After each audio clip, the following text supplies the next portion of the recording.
tudo que atrapalha a tua palavra ser pregada, ouvida e entendida, Senhor, no nosso meio. Em nome de Jesus, amém. Glória a Deus. Glória ao Senhor.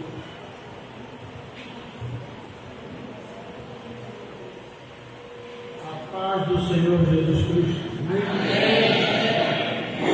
Quero saudar a igreja com a paz do Senhor Jesus Cristo e dizer a nossa igreja. Muito bem. Hoje,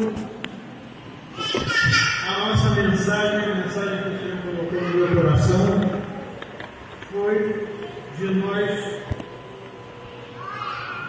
clamarmos ao Senhor para que Ele faça um milagre em nós. Amém?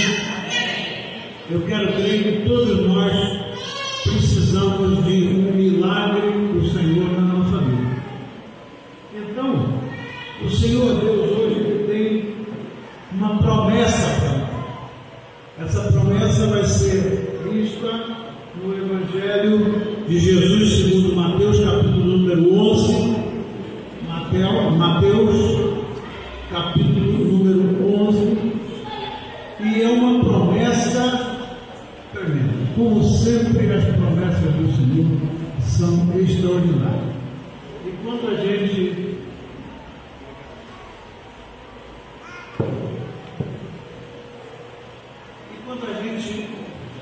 canta cânticos de louvor, quando a gente adora o Senhor, aí a nossa mente se abre, o nosso coração se abre, e hoje o Senhor quer que a gente receba a promessa dele, porque Ele quer nos curar uma vez mais. Ele quer uma vez mais demonstrar o amor dele por nós. Eu não creio que exista no mundo alguém que tenha o desejo maior de demonstrar o amor por nós, a não ser o Senhor. Amém? A gente pode ser muito amado, a gente pode ser muito amada, mas o amor do Senhor é algo que está sempre dirigido a nós. Então, o que acontece? O Senhor sabe, como foi dito aqui no início, logo na oração inicial, nós vivemos em meio de tristeza, um mundo de tristeza, circunstâncias que acontecem que levam as pessoas a ficarem olhando e buscando em meio à incerteza dos nossos dias, buscando alguma esperança, buscando alguma luz no fundo do túnel. E há pessoas que estão tristes, há pessoas que estão amarguradas e há pessoas que estão extremamente estressadas. Pessoas que estão extremamente estressadas. Eu estava comentando aqui com o irmão, antes de começar o culto, quando a gente estava conversando ali embaixo, é muito triste a gente ver que existem pessoas que estão passando por opressão, pessoas que estão passando por estresse e não buscam o Senhor. É uma tristeza muito grande quando a gente quer ver uma pessoa a buscar o Senhor para encontrar a luz, e tantas são as pessoas que se ocupam de uma porção de coisas, mas não estão alertas, não estão com o coração aberto para buscar o Senhor. Então hoje, nós que estamos aqui temos um privilégio enorme de estarmos na presença do Espírito Santo, mas a gente também quer, ao final, orar por essas pessoas que estão a passar por estresse, pessoas que estão a passar por opressão, para que o Senhor nos alcance por intermédio de nós como servos do Senhor. Então vejam bem, a única maneira de nós superarmos todas essas dificuldades, a única maneira de nós superarmos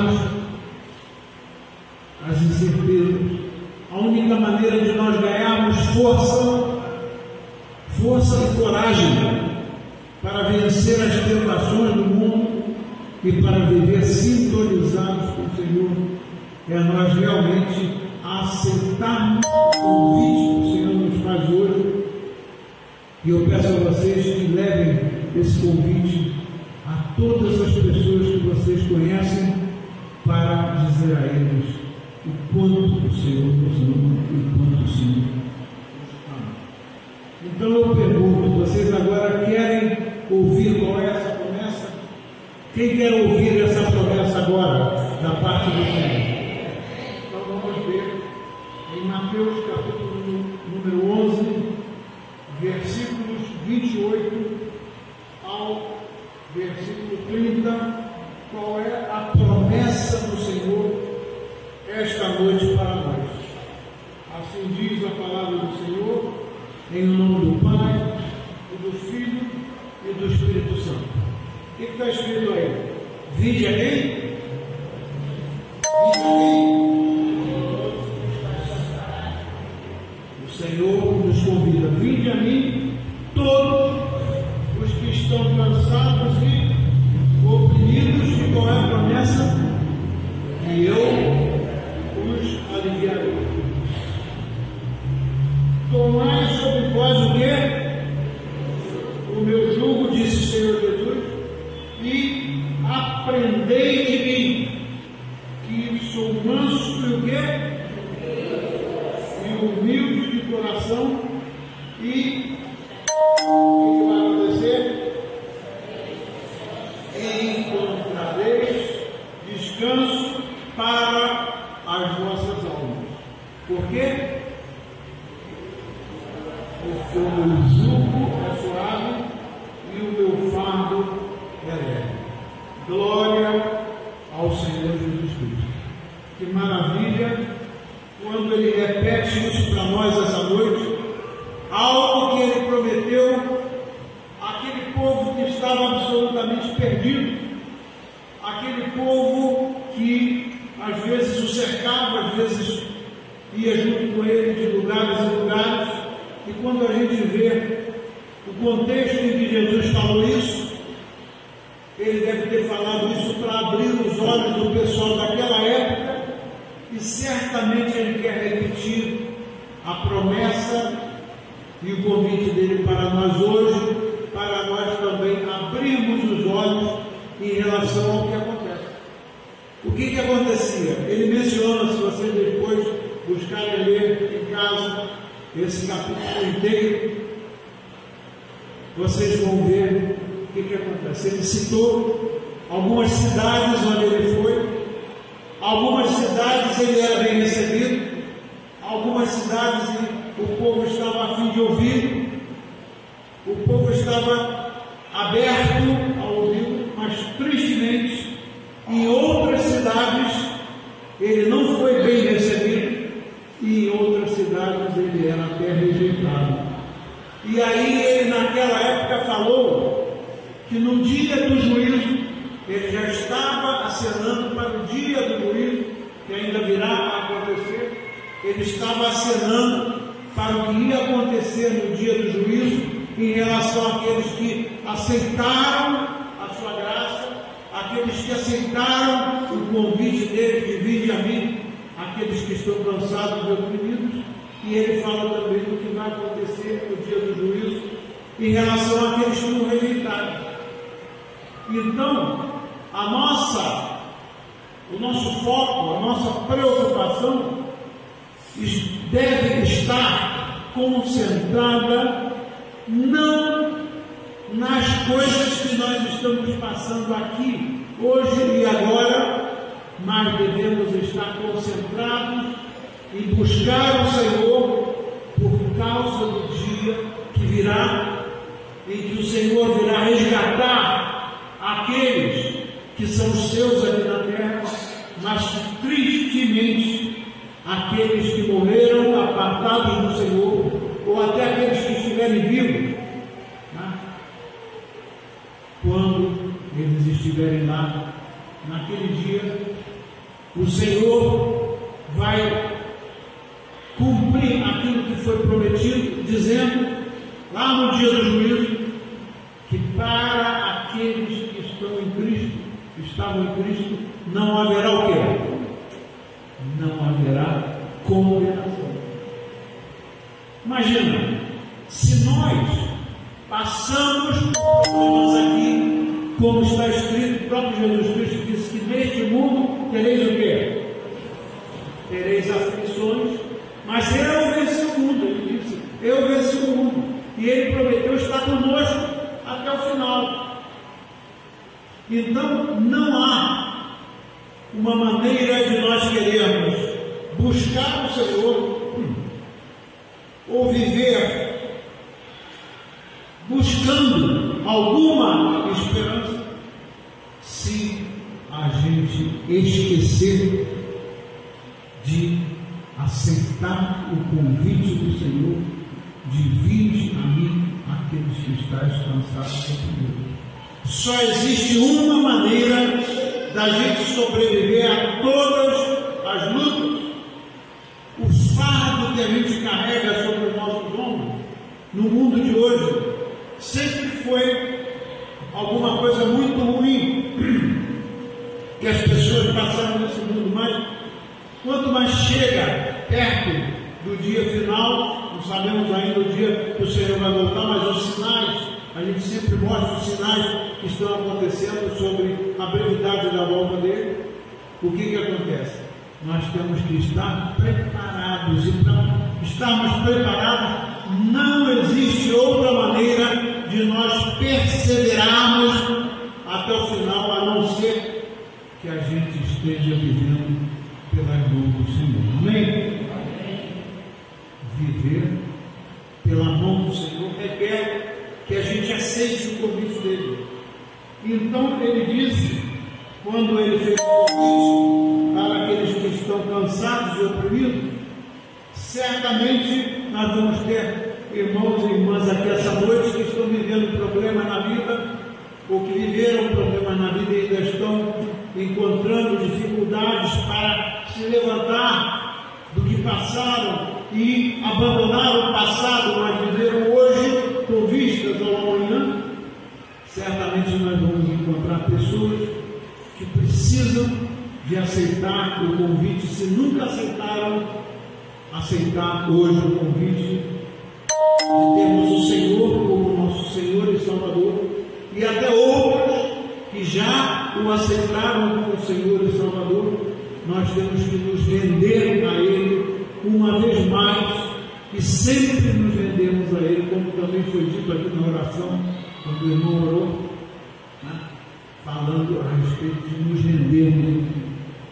E para nos rendermos ao Senhor, a gente tem que entender, número 1, aqui Ele veio, e número 2, como discípulos do Senhor, nós temos que imitá-lo, nós temos que fazer aquilo que Ele mandou que nós fizéssemos.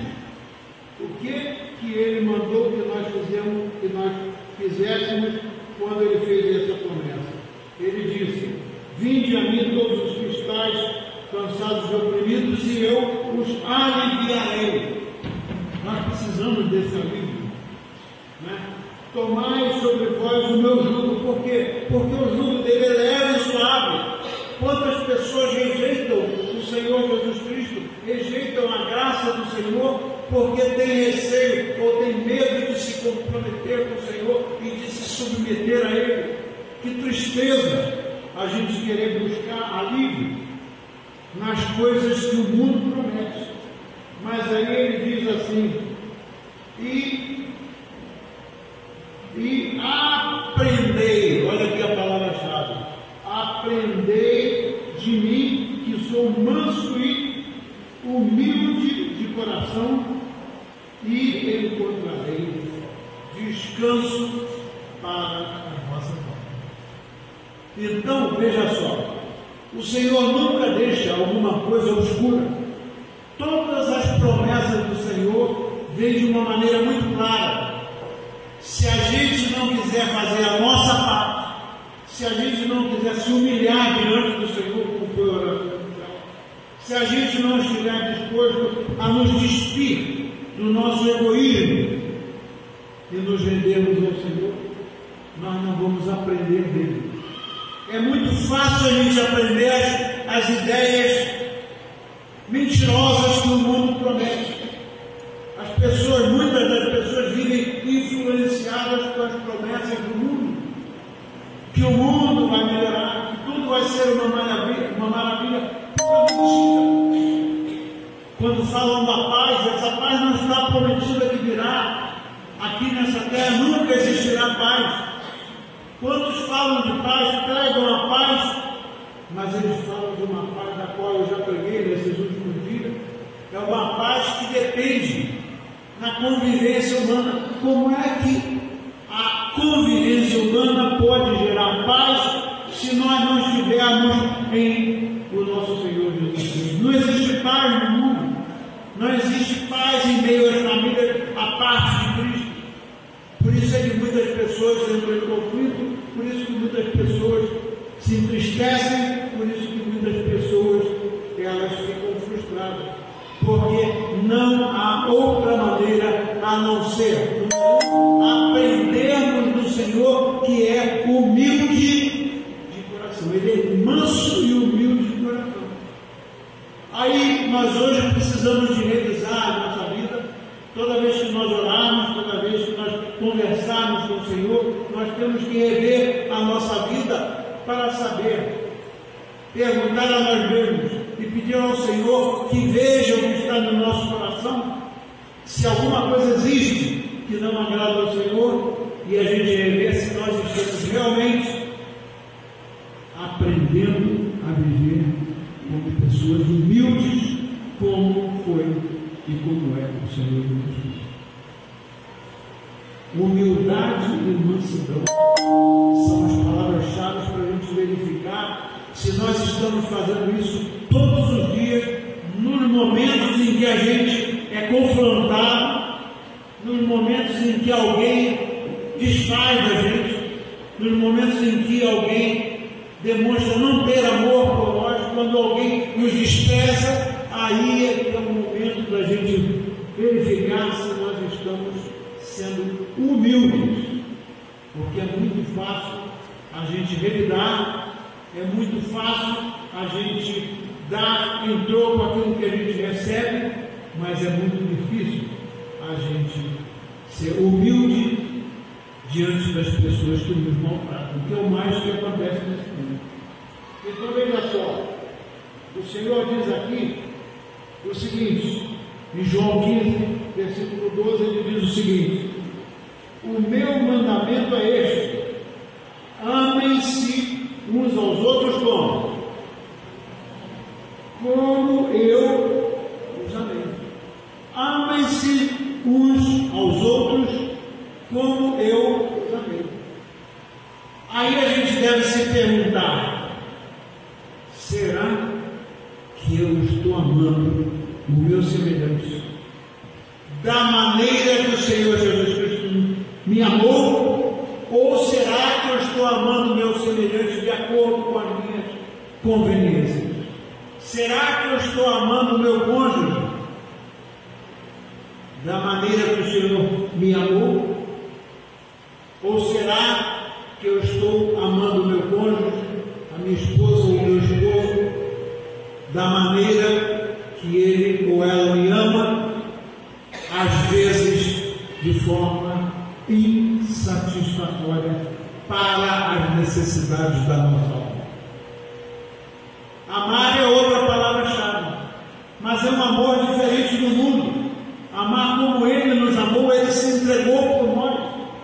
Quando nós vamos ver a respeito do relacionamento do casamento, vocês podem ir lá em Efésios 2 e fazer um estudo bíblico a respeito da carta dos Efésios, como é que o apóstolo Paulo, inspirado pelo Espírito Santo, como é que ele definiu o amor do marido pela mulher e a mulher pelo marido. Ele diz lá que o marido deve amar a esposa assim como Jesus Cristo amou a igreja. Amar a esposa assim como Jesus Cristo amou a igreja e ama a igreja, demanda de nós uma humildade muito grande, demanda de nós uma submissão ao Senhor, que é uma submissão muito grande. Mas aquilo que é impossível para nós é possível para o Senhor. Então, os conflitos que existem no relacionamento conjugal são conflitos, na maioria das vezes, são conflitos porque a gente ainda não entendeu que amar a nossa esposa há que ser como o Senhor amou a sua igreja. Às vezes a esposa também está lá para a instrução, ali na carta de Efésios, como é que a esposa deve se submeter ao marido. Mas será que a submissão da esposa ao marido é sinônimo de se escravizar ao marido, como infelizmente a cultura machista prega? Que o homem é o que manda, é o que desmanda, e que a mulher tem que se abaixar diante do homem. Esse não é o modelo de amor, ou não é o modelo de submissão da mulher ao marido. E eu tenho certeza que muitos de nós precisamos hoje de clamar ao Senhor, dizendo: Senhor, faz um milagre em mim, Senhor, porque eu quero viver de maneira a glorificar a Ti, quero viver de maneira a glorificar a Ti, tratando a minha esposa, tratando o meu esposo, tratando os meus filhos, da maneira que o Senhor quer que eu trate. Então é uma das razões muito comuns pela qual o nosso clamor hoje deve ser levantado ao Senhor: Senhor, faz um milagre em mim, eu preciso da sua ajuda para viver da forma que o Senhor quer. Muitas outras vezes acontece que nós não amamos nem os nossos pais, e muitas vezes os pais não amam os seus filhos da maneira que o Senhor quer que a gente ame. É outro tipo de relacionamento conflitante. Tristemente a gente vê os conflitos porque os pais não amam os filhos, ou os filhos não amam os pais, e em consequência disso vivem em tristeza, vivem em decepção, vivem em amargura e vivem em estresse. Que tristeza, não? Aí a gente olha para o mundo, vê que isso está acontecendo com outras pessoas, mas antes de observarmos o que acontece pela prática das outras pessoas, nós temos que primeiramente olhar para nós e pedirmos misericórdia ao Senhor, para a gente poder ser humilde, tal como Jesus mandou que nós fôssemos. Então, quando ele diz: amai-vos uns aos outros como eu os amei, é algo que não depende daquilo que o outro faz conosco, mas depende sim da maneira como o Senhor nos ama.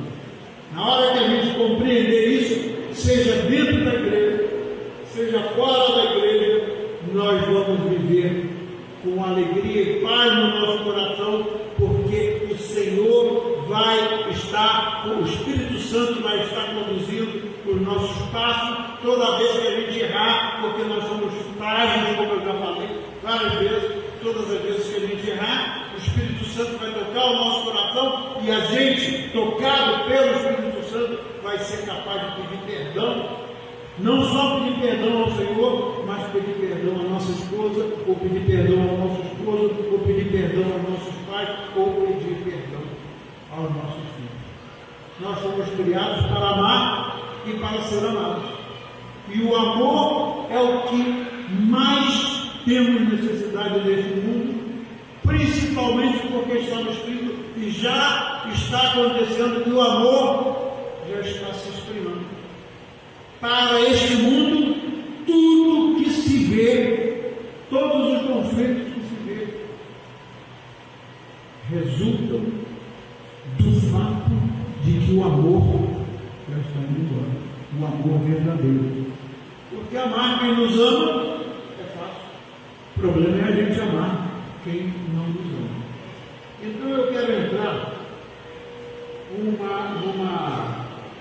numa consideração aqui prática do que acontece na nossa vida, para a gente, ao final, quando clamarmos ao Senhor, Senhor, faz um milagre em mim, o Senhor, o Espírito Santo, ter aberto a nossa consciência e o nosso coração essa noite, para nós vermos onde é que nós estamos desviados. Então veja, quantas vezes a gente ainda não entendeu que nós criamos expectativas, ou seja, a gente espera das pessoas algo que as pessoas não nos podem dar. Quantas são as pessoas com quem você convive? Seja o teu pai, seja a tua mãe, seja o teu esposo, seja a tua esposa, ou seja o seu filho, ou seja o seu irmão, ou seja o seu irmão da igreja, a sua irmã da igreja. Quantas vezes a gente espera das pessoas aquilo que as pessoas não têm condição de nos oferecer? Por outro lado, algo mais profundo ainda, que decorre de tudo que o Senhor Jesus nos ensinou, é o seguinte: de onde é que vem isso? Que a gente às vezes não é capaz de entender as pessoas. Sabe por quê? Porque às vezes nós não nos conhecemos a nós mesmos. Às vezes nós não conhecemos a nós mesmos, na maneira como a gente age. E então é uma dependência mais do Espírito Santo de Deus, para a gente pedir ao Senhor: Senhor, abre a minha mente, abre o meu coração, para que antes de eu ver o defeito da minha esposa, do meu esposo, do meu pai, da minha mãe, do meu filho e da minha filha, abre o meu coração, Senhor, para que eu veja aonde é que eu estou falhando, aonde é que eu não estou agradando ao Senhor na maneira de conviver com essas outras pessoas. Porque a gente primeiro tem que ver aquele, eu não me lembro o nome da palavra que a gente tem no olho. Às vezes a gente traz no nosso olho um pedaço de alguma coisa que impede a gente da gente ver. E às vezes a gente se vê no espelho, às vezes a gente se olha no espelho, mas nem a gente se olhando no espelho, a gente tem a ideia de realmente quem nós somos. Por quê? Porque a maior carga, o maior fardo que o ser humano leva sobre si é o egoísmo. Nós somos pessoas egoístas, nós só pensamos em nós, só pensamos no que nós esperamos dos outros, mas não nos propomos a dar. E a palavra de Deus diz o quê? Que é melhor dar do que receber. Às vezes a nossa lógica e a nossa prática de vida está totalmente errada. E o que acontece? Às vezes toma muito tempo, e às vezes até tarde demais, para a gente entender a maneira como a nossa mãe, ou como o nosso pai, ou como o nosso avô, ou como nossa avó nos amava. Cada um tem uma maneira de amar diferente do outro, mas é preciso que a gente busque estar humildemente a examinar como é que nós nos relacionamos com a pessoa, para então a gente, depois de conhecer onde é que estão os pontos fracos nossos, a gente pedir ajuda ao Senhor e poder ministrar para alguém. Porque como nós podemos ministrar sobre o amor a alguma pessoa se nós mesmos ainda não entendemos o que é o amor incondicional da parte de Deus? Eu vou dizer a vocês um exemplo que aconteceu, hoje não acontece mais, mas que aconteceu na minha família. Eu não sei se eu já compartilhei com vocês isso aqui. Muitas vezes eu compartilho alguma coisa, não me lembro mais se foi num lugar, se foi em outro lugar, mas eu acho que vale a pena compartilhar. A minha mãe, só depois de muito tempo que eu fui entender como é que a minha mãe, como era a forma da minha mãe amar a mim, ao meu irmão, e amar os seus irmãos. A minha mãe era uma pessoa sisuda, uma pessoa muito séria. Às vezes, quando a gente estava reunido em família, aí saiu uma brincadeira, uma coisa qualquer, ela abriu um sorriso. Mas a minha mãe era uma pessoa assim, muito séria, muito parecia que ela era uma pessoa muito carrancuda, mas na verdade, quem conseguiu entender a maneira como a minha mãe nos amava, sabe quem foi? Foram meus tios. Sabe por quê? Porque ela amou os irmãos dela de uma maneira que não é normal. A minha avó, a mãe da minha mãe, faleceu muito cedo. Então ficaram 3 filhas e 2 filhos, ficaram 5 filhos. Uma jovem naquela época tinha meses de idade, ainda ficou um tempinho com a avó dele, depois ele veio para ficar com a minha mãe. A minha mãe, quando casou, sabe o que aconteceu? Ela conversou com meu pai, que queria casar com ela, e ela perguntou que ela trouxesse com ela os 5 filhos, que o mais novo veio um pouco depois, mas nem a minha tia mais velha, que já era casada, nem a minha tia mais velha, ela não ficou com a minha mãe, porque já era casada, mas nem a minha tia mais velha tratou os irmãos da maneira que a minha mãe tratou. Ela os trouxe, já casou com 4 dos irmãos, casou trazendo como filhos, porque ela os tratou como filhos, 4 irmãos. Aí eu fiquei sabendo muito depois, por esse que é o mais jovem que ainda vivo hoje, meu tio mais jovem, eu fiquei sabendo, que eu não sabia, que a minha mãe nunca tinha ido ao ginásio. Ela tinha estudado, era lá no interior do estado do Rio de Janeiro, e ela tinha estudado o primário, mas foi a minha mãe que evangelizou, que ensinou, alfabetizou. A minha mãe foi quem alfabetizou antes deles irem para a escola.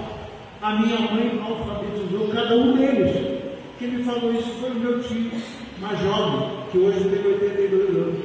A minha mãe se preocupou com eles. A minha mãe tomava todo o tempo dela para cuidar dos irmãos. Eu nasci 5 anos depois que ela casou, e o meu irmão nasceu 5 anos mais tarde do que eu nasci. Então você vê, é difícil você entender uma pessoa que parece que não ama, mas depois, tristemente, depois que ela morreu, muitas pessoas que a criticavam entenderam que tudo que ela passou na vida foram lutas e desafios muito grandes. Já imaginou você casar com alguém, já trazendo seus irmãos para cuidar? E o meu pai? O meu pai era uma pessoa, era mais brincalhão, né? Era mais uma pessoa assim, mais descontraída, não sei o quê. Mas o meu pai era o que a vida inteira só fez trabalhar. Por quê?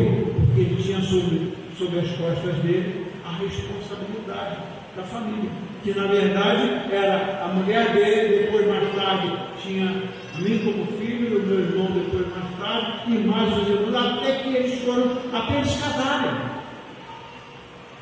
Era uma forma da minha mãe amar. E o meu pai, porque estava muito ocupado, né, embora fosse um pouco mais assim, brincalhão e tal, eu nunca ouvi da parte do meu pai uma palavra: meu filho, eu te amo. Mas depois, quando eu ganhei mais maturidade na minha vida, eu fui observar e não trazer nenhum ressentimento de falta de amor, porque o Senhor me abriu o coração para mostrar como é que eles amavam, e meu pai e a minha mãe não amavam. E hoje em dia tem tantas pessoas que vivem com ressentimento porque foram maltratadas, às vezes maltratadas da maneira como elas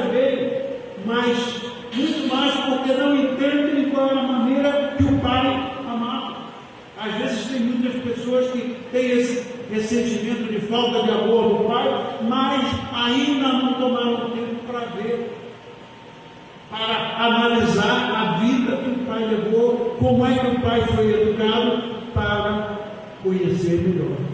E certamente acontece isso também com pessoas que se arrependem do amor de mãe. E certamente acontece isso também com pessoas que se ressentem da falta de amor por parte do cônjuge. Então, é preciso que primeiramente a gente conheça a nós mesmos, nos acertarmos com o Senhor, porque a palavra do Senhor diz que não nos cabe julgar ninguém.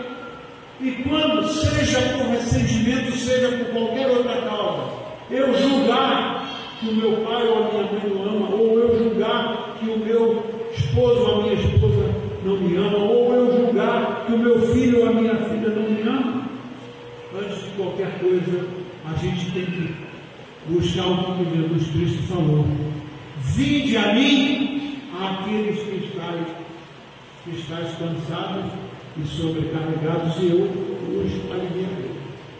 Mas ele diz que nós temos que aprender com ele a sermos o quê? A sermos arrogantes?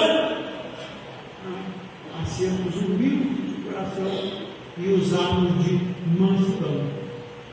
Então, vamos fazer isso, meus amados irmãos. Vamos clamar ao Senhor sempre, não só essa noite, mas vamos clamar que Ele faça um milagre na nossa vida para nós entrarmos no caminho certo. Por quê? Algumas outras coisas o Senhor falou. O que mais Ele disse? Ele disse coisas muito importantes, como está lá a fórmula de nós chegarmos ao Senhor. Qual é a fórmula que existe? Algumas passagens, como João, capítulo 14, versículo 6, ele dá qual é, o que a gente tem que fazer para encontrarmos o caminho certo. Ele diz o seguinte: eu sou o caminho, a verdade, o quê? E a vida. Ninguém vai ao Pai senão. Foi o que ele falou. Essa é a primeira fórmula para nós encontrarmos esse caminho. Segunda fórmula do que ele disse que a gente tem que fazer, está lá em João capítulo 10, versículo 9. Ele diz: eu sou o quê? Eu sou a porta. Qualquer pessoa que entrar por mim será o quê? Será salva. Não existe outra porta para nós entrarmos. O Senhor Jesus Cristo é a porta. Qualquer pessoa que entrar por mim será salva. Aí ele diz assim: entrará e sairá e achará pastagem. Ele fala aqui no sentido de pastagem, não só no alimento, nas coisas de ordem material, mas principalmente nas coisas de ordem espiritual. E tem mais. A outra coisa que ele diz para nós essa noite, no sentido de nos humilharmos, ele diz, em João 8,12, eu sou a luz do mundo. Eu sou a luz do mundo. Quem me segue não andará em quê? Não andará em trevas, pelo contrário, mas terá a luz da vida. Então nós não temos como a gente sair das trevas, não tem como a gente viver na luz, sendo humildes em lugar de sermos egoístas, amarmos os outros, darmos o amor antes de exigirmos o amor, a não ser que a gente entre pela porta do Senhor, a não ser que a gente ande na luz do Senhor. Então veja, quantas vezes, dentro desses problemas de relacionamento, quantas vezes a gente exige muito de nós mesmos, querendo ser perfeitos ou perfeitos, querendo fazer o melhor, dentro da concepção do mundo. Muitas vezes a gente exige de nós muitas coisas, até mesmo de ajudar as pessoas, mas muitas vezes nós não deveríamos exigir de nós alguma coisa a menos que a gente primeiramente busque esse caminho, que a gente primeiramente encontre essa luz, porque todas as vezes que a gente quer exigir muito de nós para sermos pessoas boas, dentro da nossa própria capacidade, nós não vamos chegar a lugar nenhum, porque falta humildade. No momento em que eu quero fazer alguma coisa, independente da busca do Senhor, eu estou sendo arrogante, eu quero ser autossuficiente, e nós não podemos querer ser autossuficientes. Quantas vezes a gente, como eu já falei, a gente exige de nós, ou pensa de nós sermos uma pessoa maravilhosa. Quantas vezes eu já ouvi de pessoas dizerem: pastor, o que o senhor está falando a respeito de pecado? Eu nunca matei ninguém, eu nunca maltratei ninguém. Como é que a gente pode encontrar um ser humano que bata no peito para dizer que nunca maltratou ninguém? Quantas vezes a gente, inconscientemente, a gente abre a boca para ofender alguém, e a palavra de Deus diz que a gente fala pela boca aquilo do quê? Do nosso coração está cheio. Mas o nosso coração tem que estar cheio do amor de Deus, para que pela nossa boca a gente possa exprimir às pessoas aquilo que representa o que mais o ser humano precisa, que é do amor. Mas tudo isso, para tudo isso, nós dependemos de ter fé. Para tudo isso, nós dependemos de ter fé. Por quê? Porque ele diz aqui o seguinte: tomai sobre vós o meu jugo e aprendei de mim, que sou manso e humilde de coração, e encontrareis descanso para as vossas almas.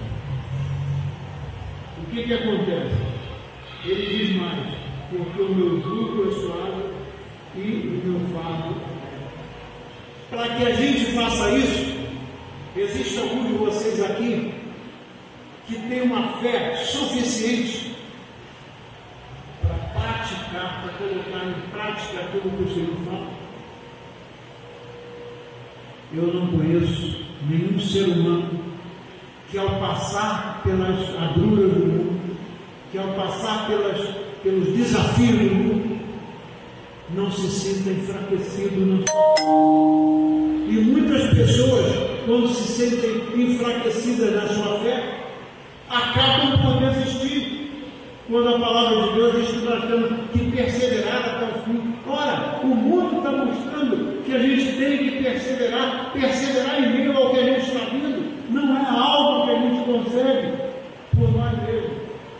Tudo isso, para ser cumprido, nós precisamos de ter a nossa fé firme no Senhor. E aí, quando a gente vai lá no versículo 39 do capítulo 10 do mesmo Evangelho, diz assim: quem achar a sua vida, perdê-la-á, e quem perder a sua vida por amor de mim, o que acontece?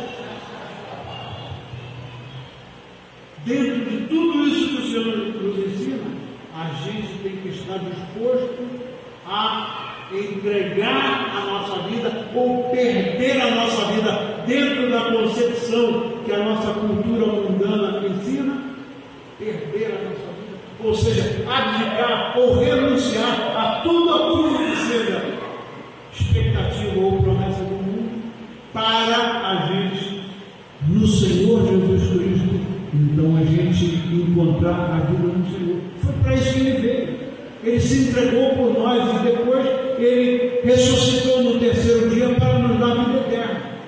Então veja, todas as vezes que eu e todas as pessoas ficam muito preocupados com o presente, ficam muito tomando tempo para viver em função do presente e não entendem o sentido da vida, que é a vida eterna, o que vai acontecer? Simplesmente vai perder a vida, vai passar a vida, que passa muito rapidamente, e depois vai dizer: Senhor, quanto tempo eu perdi na minha vida por não amar as pessoas que eu tive e tenho a oportunidade de amar, mas amar do jeito que o Senhor me ama. E hoje é uma oportunidade mais para nós clamarmos ao Senhor sobre isso.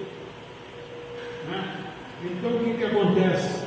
É realmente um tempo não só de salvação, mas é um tempo para nós revermos a nós mesmos, procurarmos com a inspiração do Espírito Santo, ver em que nós precisamos mudar a nossa maneira de viver, de forma a poder oferecer o amor de Deus, sermos instrumentos do amor de Deus para as outras pessoas e recebermos também o amor de Deus.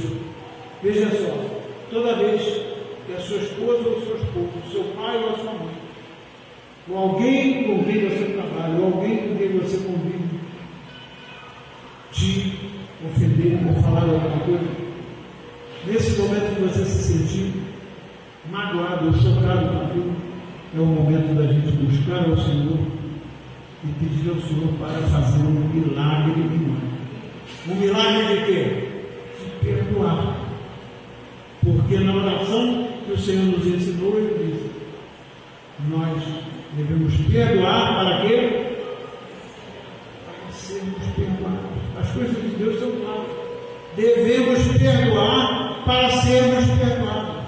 E não há outra maneira da gente viver em amor a não ser perdoando para sermos perdoados. Se pode prestar, toda vez que alguém te magoar, alguém abusar de você, fizer alguma coisa, fique calado e converse com o Senhor, porque quando você oferecer em troca uma palavra de amor, uma palavra de perdão, você vai ver que o coração da pessoa vai ser quebrantado e a atitude da pessoa vai mudar. Isso vale em relação ao relacionamento individual, em relação a qualquer tipo de relacionamento. Quando nós formos ofendidos, ou destratados ou desprezados, vamos conversar com o Senhor e pedir que Ele nos ajude a fazer esse milagre. Qual milagre? O milagre da gente perdoar para sermos perdoados. E você vai ver, você vai constatar que o Espírito Santo de Deus, naquele momento, toca o coração daquela pessoa e aquela pessoa vai mudar a maneira de tratar com você. Não porque nós sejamos pessoas muito boas ou muito amáveis, mas porque o Espírito de Deus, Ele vai tocar o coração e mudar o tipo de relacionamento com aquela pessoa. Amém? Então eu gostaria que a gente use essa canção, né?